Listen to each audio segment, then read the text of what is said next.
Langit pagi memudar ke arah kelabu, seolah menyiratkan bahwa hari itu tidak akan biasa. Angin bertiup dari utara, membawa aroma lembab tanah dan bisikan-bisikan halus dari pepohonan tua. Takuma berdiri di perbatasan desa, tepat di tepi hutan bambu. Di belakangnya, desa Hinamura masih tertidur dalam ketidakpastian. Di depannya, dunia asing menanti liar, dalam, dan penuh misteri. Ia menatap kembali peta lusuh yang diwariskan ayahnya. Guratannya samar, namun jelas mengarah ke satu tempat. Mata Air Naga, lokasi yang selalu dianggap legenda, tempat yang hanya muncul dalam dongeng-dongeng tua dan nyanyian pengantar tidur. Tapi Takuma tahu itu nyata. Ia pernah merasakan bisikannya, dan kini ia akan mencari kebenaran di balik cerita itu. Dengan langkah pasti, Takuma masuk ke dalam hutan. Cahaya matahari hanya sedikit menembus atap daun-daun bambu yang lebat. Udara di dalam hutan terasa lebih berat, seolah setiap tarikan napas membawa potongan waktu yang telah lama terkubur. Suara burung perlahan menghilang, digantikan oleh keheningan pekat. Ia mengikuti arah pada peta, menyusuri alur sungai kecil yang kini mulai mengering. Bebatuan licin, akar-akar tua yang menjalar seperti ular tidur, dan semak berduri menjadi rintangan pertama. Tapi Takuma tak mengeluh. Kakinya terus melangkah, matanya tajam, menatap ke depan. Hingga akhirnya ia tiba di sebuah celah sempit di antara dua tebing batu yang tertutup lumut. Peta menunjuk ke sana. Takuma menarik napas panjang. Ia memasuki celah itu, merunduk agar tubuhnya muat di ruang yang semakin sempit. Udara di dalamnya dingin dan basah. Di tengah kegelapan, ia meraba-raba dinding batu dengan telapak tangannya. Lalu, ia mendengar suara itu lagi, desiran air. Tapi bukan dari sungai. Suaranya dalam, bergema, dan anehnya, seperti menyanyikan sesuatu. Takuma mempercepat langkahnya, dan saat keluar dari celah tebing, ia terdiam.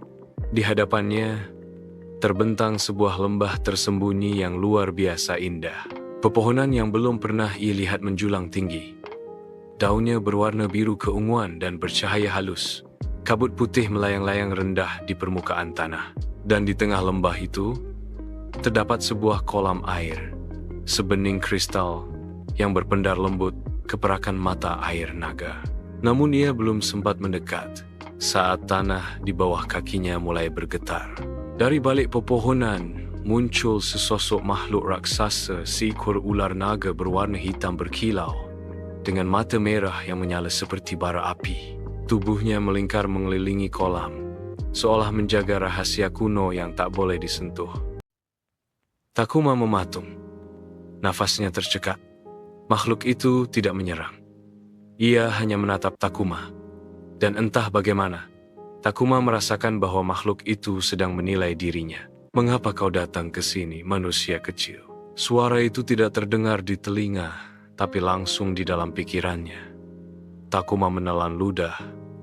Ia menunduk, berlutut, lalu menjawab dalam hati, "Aku datang untuk menyelamatkan desaku.